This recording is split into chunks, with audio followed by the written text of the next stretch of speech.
पुणात्माओं, हमने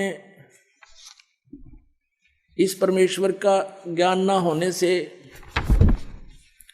अन्य सभी को भगवान मान लिया, एक कबीर जी को छोड़कर। और परमात्मा को परमात्मा माने बिना हम वो लाभ भगवान वाला नहीं ले सकते। जैसे बबूल के पेड़ को हमने आम जानकर बो रखा था, या किसी ने कैर बोल रखा है, किसी ने झाड़ बो रखा है, या अन्य कोई पौधा पेड़ लगा रखा है जो आम नहीं है, तो आम का लाभ नहीं प्राप्त कर सकते। हमने सभी को भगवान मान लिया, हनुमान जी को भी भगवान मान लिया, खाटू श्याम को भी भगवान मान लिया। हमने कितना कोई बाबा मर गया, उसके ऊपर कोई कब्र बना रखी है, मंदिर मंडी बना रखी है, उसको भगवान मान लिया। और अपने आप 4 ईंट कहीं लगा करके उसको माथा टेकन लग गए। और फिर अन्य साधनाएं क्या बता रखी हैं, परमात्मा याद दिलाते हैं, आप पे लिपे, आप पे पोते, आप पे बनावे ओई, और उस पे बुढ़िया फिर पोते मांगे, देखा कल कहाँ खोई। ओई माता के व्रत ये पूजा करते हैं माई।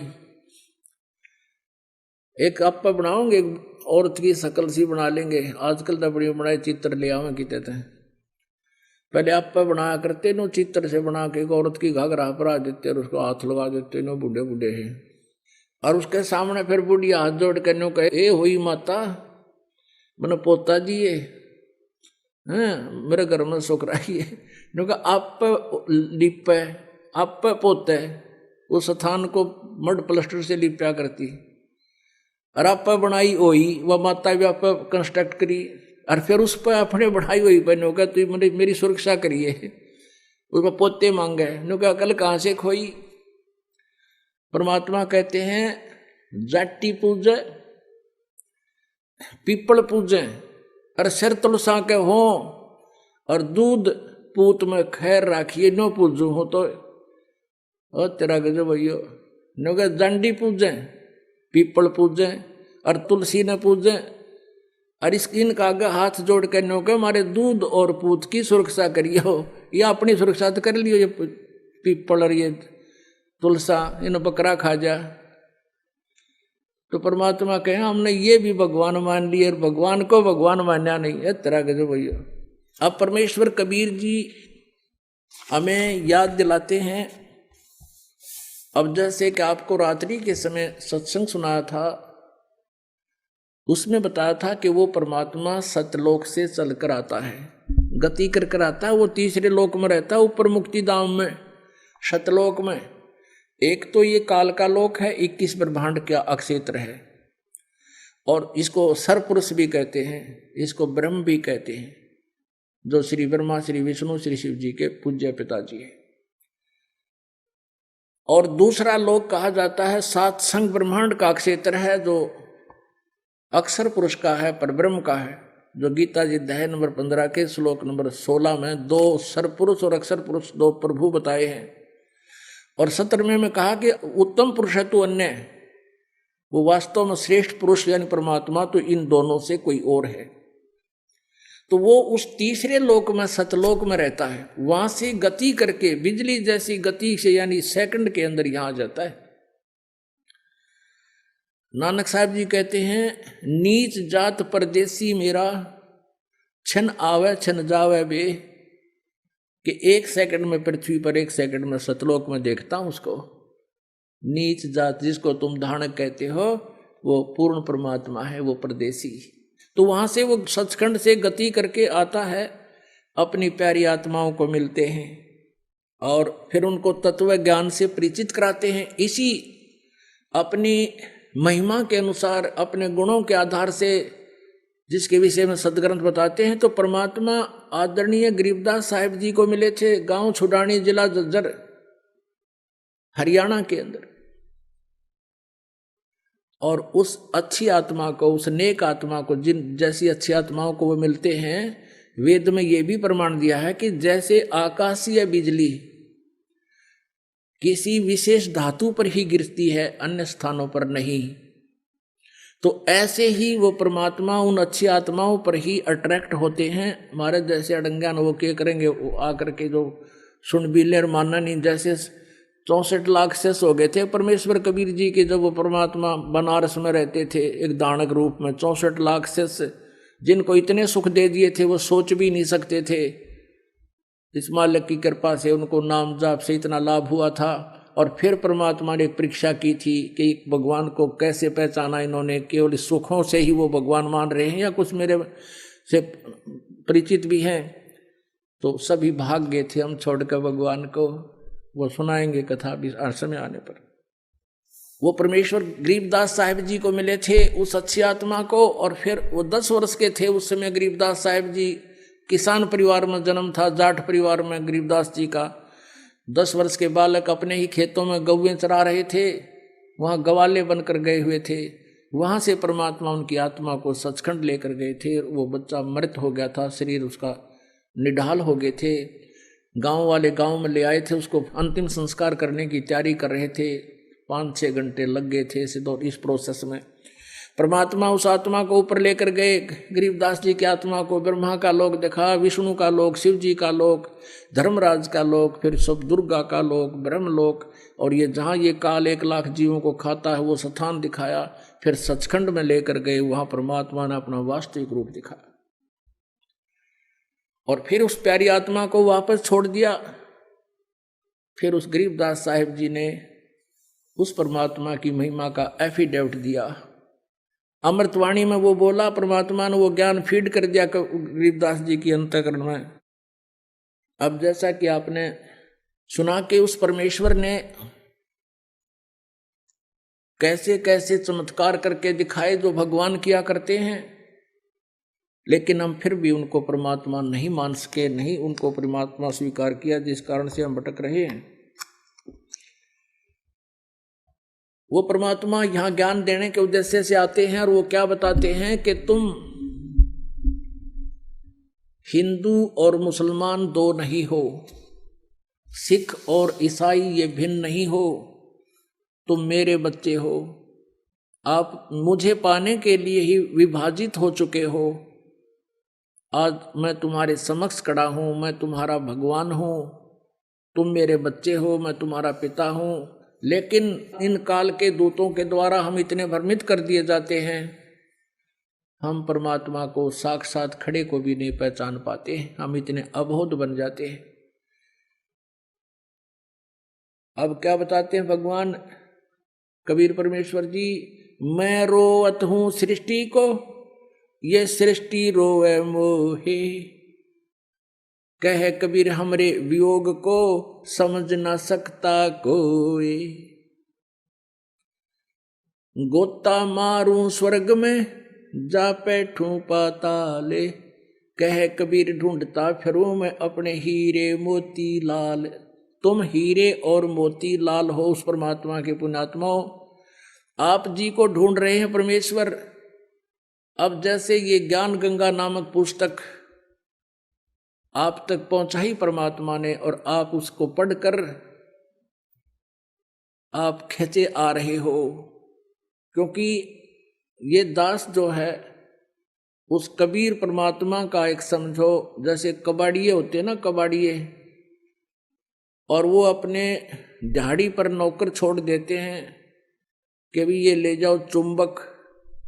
वो क्या करते हैं, लोहे को लाकर कबाड़ी को देते हैं, कबाड़िया उनको तोल कर उसके हिसाब से उनका रेट दे देता है उनको मजदूरी। तो वो क्या करते हैं कि चुंबक भी साथ रखते हैं और उस चुंबक को धागे से बांध कर ऐसे जमीन पर लटकाते घिसड़ाते चलते हैं। जो लोहे के कण होते हैं उसको चिपक जाते हैं और वो उतार के उनको अपनी झोली में डाल लेते हैं, और जो कंकर पत्थर हैं वो पड़े रह जाते हैं। फिर उन लोहे के कणों को जो कि मिट्टी में जर रहे थे, खत्म हो रहे थे, उनका अस्तित्व नष्ट हो जाना था, वो वापस आ गए कहाँ, फिर कारीगर के पास। उसको फिर उन्होंने नए सिरे से उसका कोई नया औजार, कोई चम्मच बना दी, कोई फिर है कितना अच्छा औजार बन गया, यानी उनका सदुपयोग हो गया। तो आप जी इस संसार रूपी कंकर, उनमें लोहे के कण थे, स्टील के कण थे, आप परमात्मा के हंस थे और इस परमात्मा ने ये चुंबक फेंक दिया सब जगह और आप उसके चिपक कर आ रहे हो। अरे बाप का नया जीवन शुरू हो जाएगा।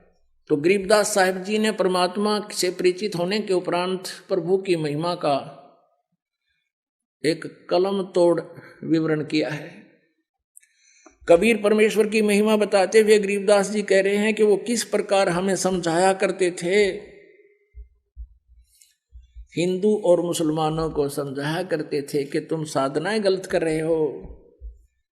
अब परमात्मा काजी मुल्ला जो मुसलमान धर्म को भ्रमित किए हुए हैं उनको कहा करते थे, और उधर से पंडित ब्राह्मणों को, पांडवों को और ये नकली मंडलेश्वरों को कहा करते थे कि तुम साधना गलत बता रहे हो, तुम भी परिचित नहीं हो, इन भोली आत्माओं को गुमराह करके काल के जाल में फंसाए बैठे हो। तो सच्चाई कहने से परमात्मा के कबीर जी के वो सभी शत्रु बन गए थे। कौन? मुल्ला और काजी और पंडित और वो उस टाइम के गुरुवर हिंदू धर्म के। परमात्मा क्या कहा करते थे? काशी जोरा दीन का ये काजी खिलस करंत, गरीबदास उस सरे में झगड़े आन पड़ंत। सुन काजी राजी नहीं आप अलह खुदाए, गरीबदास किस हुक्म से तुमने ये पकड़ पछाड़ी गाय। अपने आत्माओं परमात्मा कबीर जी मुसलमान काजियों को कहा करते थे कि तुमने किसके आदेश से ये गाय मार दी? मांस खाने का आदेश कौन सी किताब में लिखा है? जैसे आप जी को कल रात्रि के समय रूबरू कराया था पवित्र बाइबल से, उत्पत्ति ग्रंथ में, उत्पत्ति ग्रंथ के और अध्याय नंबर 1 के श्लोक नंबर 26 और 27 में स्पष्ट किया, 28 में, कि परमात्मा ने कहा मनुष्य को मैं अपने जैसा अपने स्वरूप में बनाऊंगा, और ऐसा ही परमात्मा ने अपने जैसा मनुष्य को रचना कर दी, नर और नारी करके उनकी उत्पत्ति कर दी। फिर उनको आदेश दिया कि तुमने मांस नहीं खाना, केवल पृथ्वी के ऊपर जितने भी बीज वाले पौधे और फलदार वृक्ष हैं ये फल ये तुम खा सकते हो, किसी को भी मांस खाने का आदेश नहीं है परमात्मा का। और पुण्यात्मा गरीबदास जी साहब कह रहे हैं कि कबीर साहब ऐसे कहा करते थे, नबी मोहम्मद नमस्कार है राम रसूल कहाया, 1,80,000 को सौगंध जिन नहीं कर्द चलाया। कि नबी मोहम्मद आदरणीय हैं, नमस्कार है उनको, वो तो अल्लाह के रसूल बनकर आए थे, उन्होंने ये जुल्म नहीं किए।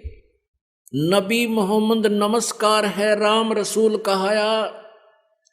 और हजरत मोहम्मद जी के उस समय 1,80,000 अनुयायी बने थे।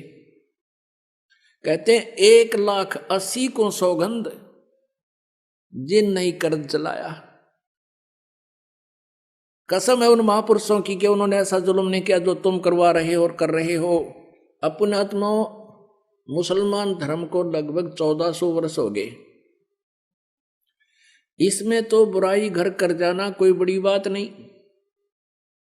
जैसे ये सिख धर्म है, ये तो ज्यादा से ज्यादा 500 वर्ष पुराना है, और गुरु ग्रंथ साहिब आपके पास उपलब्ध है, उसमें पढ़ कर देख लो, जो कहीं भी मांस खाना और शराब पीना लिखा हो,